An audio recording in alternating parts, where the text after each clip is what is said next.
کہ اس دنیا میں اللہ رب العالمین نے بہت ساری چیزیں ایسی پیدا کی ہیں جو بڑی خوبصورت، بڑی خوشنما اور دلکش ہیں اور انسان کو اپنی طرف کھینچنے والی ہیں۔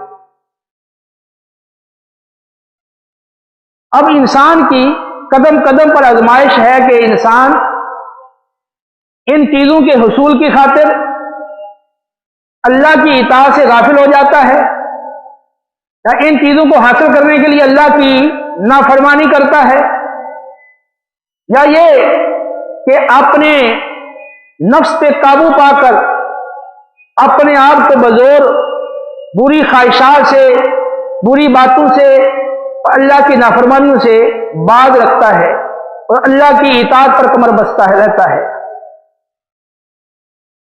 تو اللہ رب العالمین کے احکام دو طرح کے ہیں، ایک اوامر ہیں، ایک نواہی ہے۔ بری باتوں سے اللہ رب العالمین نے بچنے کا حکم دیا اور اچھی باتوں کے کرنے کا حکم فرمایا ہے۔ تو جو برائیاں ہیں ان میں عمومی طور پر انسان کو لذت ملتی ہے، مزہ آتا ہے، انسان کو لطف آتا ہے، اس لیے انسان وہ برائی کی طرف زیادہ جلدی مائل ہو جاتا ہے۔ جو عبادات ہیں، نیک اعمال ہیں، ان کے کرنے میں مشقت ہوتی ہے، تکلیف اٹھانا پڑتی ہے اور بعض اوقات بہت بڑی تکلیف آتی ہے، اس لیے عمومی طور پر انسان ان اوامر پر عمل کرنے سے دور رہتا ہے۔ لیکن یہ بات ہمیشہ اپنے ذہن میں رکھیں کہ آپ ہر لمحہ اس دنیا کے اندر آزمائش میں مبتلا ہے۔ یہ اللہ رب العالمین کا فیصلہ اور یہ اللہ رب العالمین کا عمل اور دستور پہلے لوگوں کے ساتھ بھی رہا اور بعد والے لوگوں کے ساتھ بھی ہے۔ سورۃ العنکبوت میں اللہ رب العالمین کا ارشاد ہے، الف لام میم احسب الناس ان يتركوا ان يقولوا آمنا وهم لا يفتنون وَلَقَدْ فَتَنَّ الَّذِينَ مِنْ قَبْلِهِمْ فَلَيَعْلَمَنَّ اللَّهُ الَّذِينَ صَدَقُوا وَلَيَعْلَمَنَّ الْكَاذِبِينَ أَمْ حَسِبَ الَّذِينَ يَعْمَلُونَ السَّيِّئَاتِ أَن يَسْبِقُونَا سَاءَ مَا يَحْكُمُونَ۔ کیا لوگوں کا یہ گمان ہے کہ صرف وہ یہ کہہ دیں کہ ہم ایمان لے آئے اور اسی پر انہیں چھوڑ دیا جائے گا؟ اور کیا ان کا یہ گمان ہے کہ ان کی آزمائش نہیں کی جائے گی؟ بے شک ہم نے ان سے پہلے لوگوں کو بھی آزمایا ہے اور اللہ رب العالمین ان کی بھی آزمائش کرے گا اور ضرور ظاہر فرمائے گا دعویٰ ایمان میں سچے کون ہیں اور جھوٹے کون ہیں۔ اور جو برائیاں کرتے ہیں، نافرمانیاں کرتے ہیں، کیا وہ یہ سمجھتے ہیں کہ وہ ہمارے قابو سے باہر نکل جائیں گے؟ وہ یہ کتنی بری بات کہتے ہیں اور یہ کتنا برا فیصلہ کرتے ہیں۔ بھلا اللہ رب العالمین کے قابو سے باہر کون نکل سکتا ہے؟ کس میں اس کی طاقت اور استطاعت ہے؟ اللہ رب العالمین نے سورۃ العنکبوت کی ان ابتدائی آیات میں بڑے واضح الفاظ میں اپنے بندوں کو آگاہ کر دیا ہے کہ صرف تم یہ کہہ دو کہ ہم ایمان لے آئے اور تم صرف کلمہ پڑھ لو، زبان سے اقرار کر لو، تو اسی پر تمہیں چھوڑ نہیں دیا جائے گا، اور اتنا تمہاری نجات کے لیے کافی نہیں ہو جائے گا، بلکہ تمہاری آزمائش ہوگی، تمہاری آزمائش کی جائے گی۔ پہلو کو بھی آزمایا گیا ہے اور تمہاری بھی آزمائش کی جائے گی۔ اللہ رب العالمین نے انبیاء علیہ السلام کو آزمایا ہے اور ان کی آزمائش اور لوگوں کی آزمائشوں سے زیادہ سخت ہوئی اور انہیں ہر طرح سے آزمایا گیا۔ آپ قرآن پاک کو پڑھ کر دیکھ لیں اور احادیث مبارکہ کا مطالعہ کر کے دیکھ لیں